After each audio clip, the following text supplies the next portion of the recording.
안녕하세요.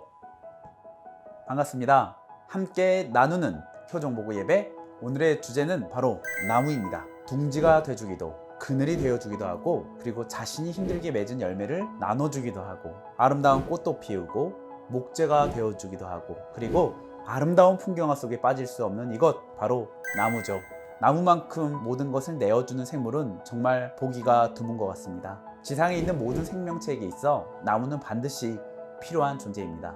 어릴 적 읽은 아낌없는 나무라는 책을 통해서 우리에게 나무는 든든한 버팀목이 되어주는 친구나 부모님 같은 존재로 여겨지기도 하는 것 같습니다. 나무를 떠올려 보면 나무는 늘 혼자 있지 않고 여러 생명체와 함께 있는 것을 우리는 발견하게 됩니다.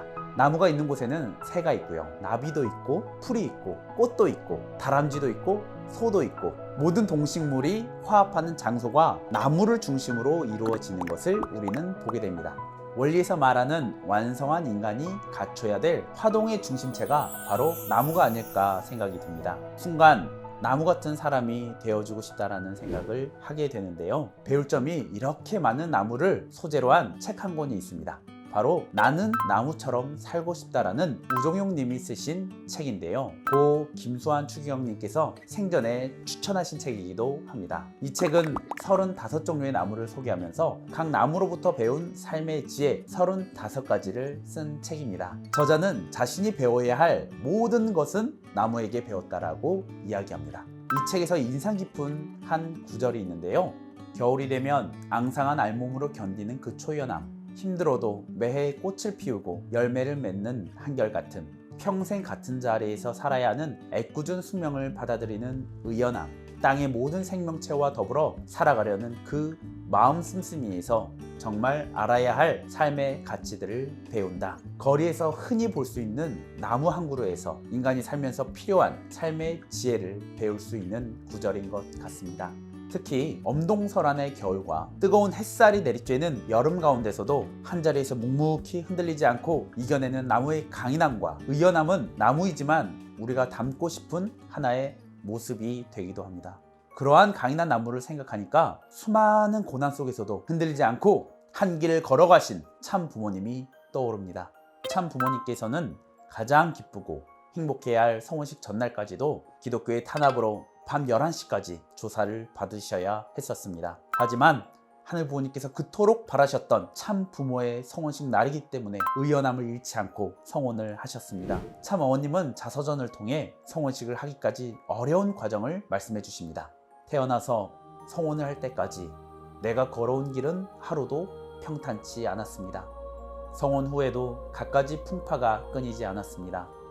그러나 하나님을 향한 믿음과 순종, 그리고 사랑의 길을 한 번도 벗어나지 않았습니다.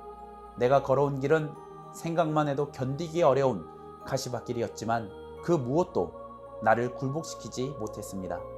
사탄은 일찍이 예수님과 문총제를 시험했듯이 나 역시 혹독하게 시험했습니다. 그 가혹하고 지독한 시련을 나는 인내와 헌신으로 이겨냈습니다. 한편으로 그때는 나에게 찾아오신 하나님의 은혜를 가장 깊이 느낀 때이기도 했습니다.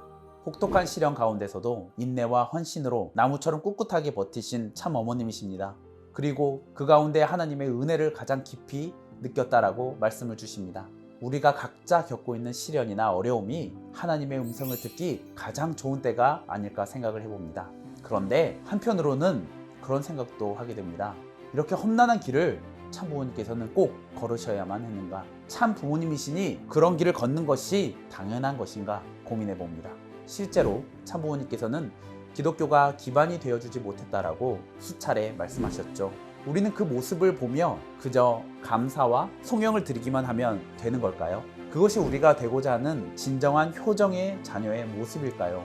최근 공원길을 제가 걷고 있는데요. 이상한 광경을 목격했습니다. 20그루나 되는 나무들이 거의 죽어 있는 거예요. 지금이 5월 초, 이미 꽃도 다 피고 파랗게 나무가 다 잎을 피우는 시기인데 여러 나무가 다 죽어 있는 것을 보게 되었습니다. 지난 겨울이 추웠지 않습니까? 알고 보니 추위 때문에 거의 얼어 죽기 직전이었습니다. 200년이 넘었다라는 나무도 잎을 피우지 못하고 있었습니다.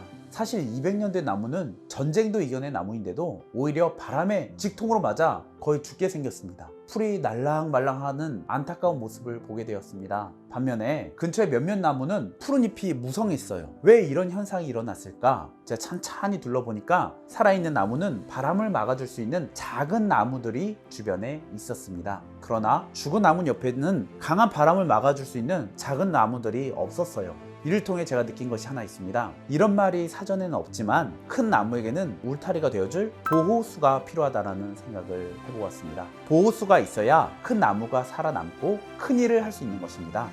마찬가지로 참부모님 곁에는 축복가정이 필요합니다.